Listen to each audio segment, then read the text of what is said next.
जितना सामान आप पहले खरीदते थे अगर उतने खरीदेंगे तो आपका खर्चा भी उतने % बढ़ जाएगा जितना रेट बढ़ा। यानी 20% रेट बढ़ा है तो खर्चा 20% बढ़ जाएगा। लेकिन वो कह रहा नहीं, अगर रेट 20% बढ़ गया तो खपत कितना % कम कर दें कि खर्चा केवल 8% की वृद्धि हो पाए, मतलब 8% बढ़े। तो है वही कॉन्सेप्ट, लेकिन ये क्वेश्चन थोड़ा सा चेंज हो गया। तो ऐसी सिचुएशन पे जब अपरिवर्तित ना हो तब हमें क्या करना, तो जो शुरू में हम लोग बेस लिए हैं वहाँ से उठाएंगे इसको। जैसे किसी भी सामान का रेट, स्टार्टिंग रेट, जैसे मान लो चीनी का ही रेट आप मान सकते हो 100 था, पहले 100 रुपये पर केजी समझ लो था। अब 20% बढ़ गया तो कितना हो जाएगा, 120 हो जाएगा। 100 था, 20% बढ़ गया तो 120 रुपये किलो हो गया। अब अगर पहले 1 किलो चीनी खरीदते थे हम, अभी भी 1 किलो चीनी खरीदेंगे तो पहले 100 रुपया मिलता था, अब 120 रुपया हमें देना पड़ेगा।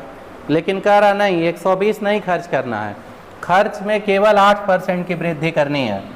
और जब खर्च में 8% वृद्धि करनी है तो पहले 100 रुपया होता था खर्च, तो अब कितना खर्च होगा, 108 रुपया अगर 8% वृद्धि करनी है।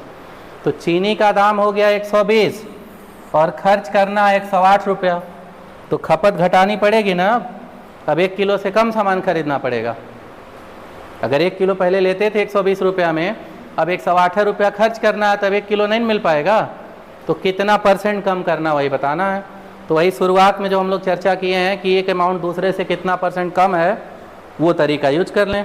108 120 से कम है तो अब कितना % कम है वो निकाल लें, तो पता चल जाएगा खपत में कितना % कमी करनी होगी। तो अब 108 120 से आप देखिए एक्चुअल में कितना कम है, 12। तो 12 को आप लिख लो ऊपर, और 12 कम है तो किससे कम है, यानी अधिक वाले से। नीचे उल्टा लिखते हैं, तो अधिक मतलब 120 को और परसेंटेज के लिए गुणे 100। एक 0 आप काट दो, 12 से 12 सीधे कैंसिल कर दो, 10 बच रहा। मतलब आंसर हो गया कि उसे अपनी खपत में कितने % की कमी करनी पड़ेगी, 10% की। तो जब अपरिवर्तित का मामला होगा तब तो सीधे आप ले लोगे, लेकिन अपरिवर्तित की बजाय अगर कुछ अलग % दे दिया कि अगर रेट बढ़ा तो उतना ना बढ़ के उससे थोड़ा कम बढ़े, या घटा तो उतना ना घट के उससे थोड़ा कम घटे, तो आप इस सिचुएशन पे चले जाओगे। उसका कॉन्सेप्ट उठा लग गया। आओ आप देखते हैं। अब इसमें इन्होंने लिखा है कि 40% की वृद्धि हो गई, चीनी के मूल्य में 40% की वृद्धि हो गई। तो कोई व्यक्ति अपनी चीनी की खपत में कितने % कमी कर दे कि उसके खर्च में केवल 26% वृद्धि हो। तो स्टार्टिंग मूल्य मान लो 100 है, 40 की वृद्धि हो गई 140 हो गया, और खर्चे में 26% वृद्धि होनी है, यानी 126 होगा।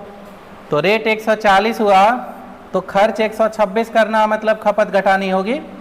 अब कितनी घटानी होगी, तो 126 140 से कम कितना है, 14, और कम है तो नीचे अधिक वाला, मतलब 140 % के लिए गुणे 100। सीधे एक 0 कैंसिल, 14 से पूरा 14 कैंसिल, मतलब 10% आ गया। क्लियर है। अब इन्हीं पे जो कुछ लैंग्वेज से रिलेटेड क्वेश्चंस